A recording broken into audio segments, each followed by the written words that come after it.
Hello everyone, welcome to easy Vidya channel. Easy Vidya channel में आपका स्वागत है। अगर अभी तक आपने इजी विद्या चैनल को सब्सक्राइब नहीं किया तो प्लीज़ सब्सक्राइब कर लीजिए। आलोचना की दृष्टि से आचार्य रामचंद्र शुक्ल की साहित्य विवेचना। आचार्य रामचंद्र शुक्ल की आलोचना दृष्टि हिंदी साहित्य में वैज्ञानिक, समाजनिष्ठ और जीवन मूलक मानी जाती है।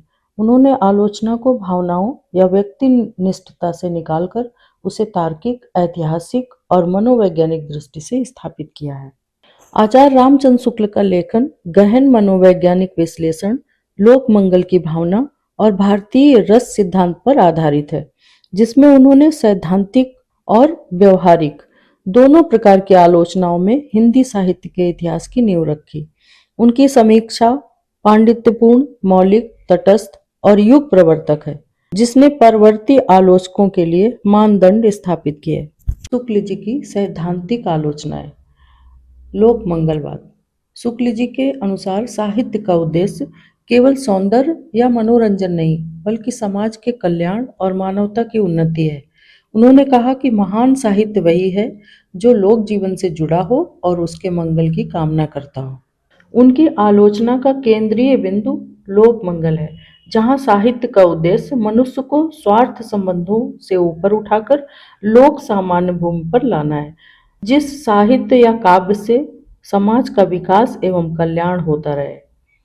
इतिहास बोध और समाज सापेक्षता। शुक्ल जी ने साहित्य को समाज और इतिहास के साथ जोड़ा।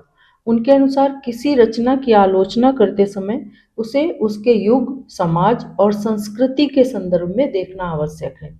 यह दृष्टि उन्हें आधुनिक सामाजिक आलोचना का प्रवर्तक बनाती है। उनका मानना है कि रचना का सृजन जिस समय या युग में हुआ है, उसी के अनुरूप समीक्षा की जानी चाहिए। रश्मिमांसा पर आधारित सैद्धांतिक आलोचना। उनकी कृति रश्मिमांसा शुक्ल जी की सैद्धांतिक आलोचना का मूल ग्रंथ है।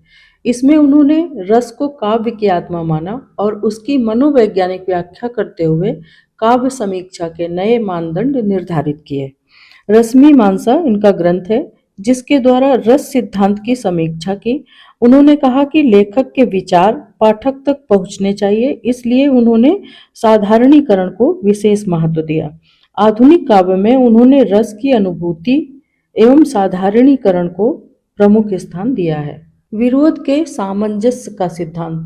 शुक्ल जी ने कला और जीवन में विरोधी तत्वों जैसे सुख दुख, दिन रात, भक्ति ज्ञान के सामंजस्य को प्राकृतिक नियम बताया और इसे रामचरितमानस की आलोचना में लागू किया। उनके अनुसार यही विरोधों का संतुलन जीवन और साहित्य की सुंदरता को जन्म देता है, क्योंकि वो प्रबंध काव्य को अधिक महत्व देते हैं। उन्होंने रामचरितमानस में जो सुख दुख भक्ति ज्ञान की विवेचना हुई है, उसे उन्होंने साहित्य की सुंदरता कहा।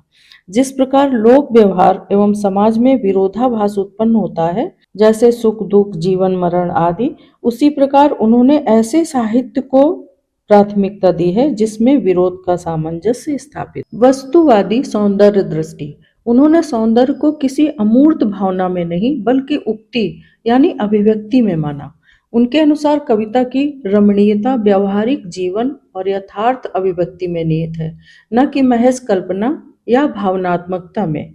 उन्होंने कहा, कविता के भाव स्पष्ट अर्थ रखने वाले हों तो अलंकारों से उन्हें सुंदर बनाने की जरूरत नहीं होती।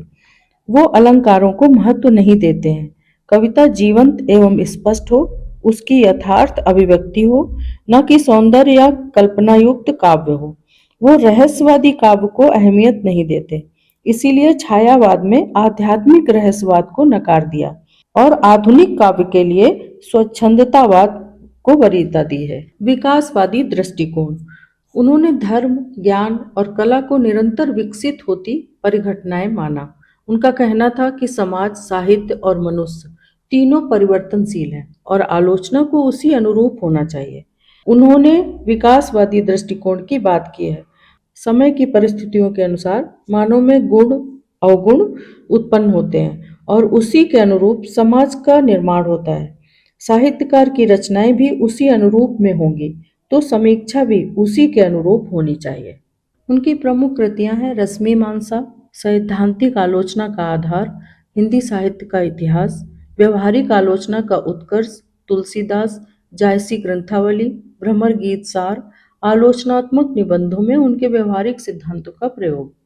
इस प्रकार शुक्ल जी ने हिंदी आलोचना को भावुक व्याख्यान से निकालकर वैज्ञानिक, समाजोन्मुख और विवेकपूर्ण परिप्रेक्ष्य प्रदान किया, जिससे आधुनिक हिंदी आलोचना की नींव पड़ी। रामचंद्र शुक्ल की व्यवहारिक आलोचना। आचार्य रामचंद्र शुक्ल की व्यवहारिक आलोचना उनके उन ग्रंथों और निबंधों में व्यक्त होती है जहां उन्होंने सिद्धांतों को व्यवहार में लागू किया और कवियों की रचनाओं का मूल्यांकन समाज, इतिहास और मनोविज्ञान की दृष्टि से किया। उन्होंने व्यवहारिक आलोचना में कवियों की रचनाओं का मूल्यांकन मनोवैज्ञानिक दृष्टि से किया है, मनोवैज्ञानिक दृष्टिकोण अपनाया है। तुलसीदास पर आलोचना। अपनी कृति तुलसीदास में शुक्ल जी ने तुलसी के जीवन, योगीन परिस्थितियों और समाज सापेक्ष विचारधारा का गहन अध्ययन किया।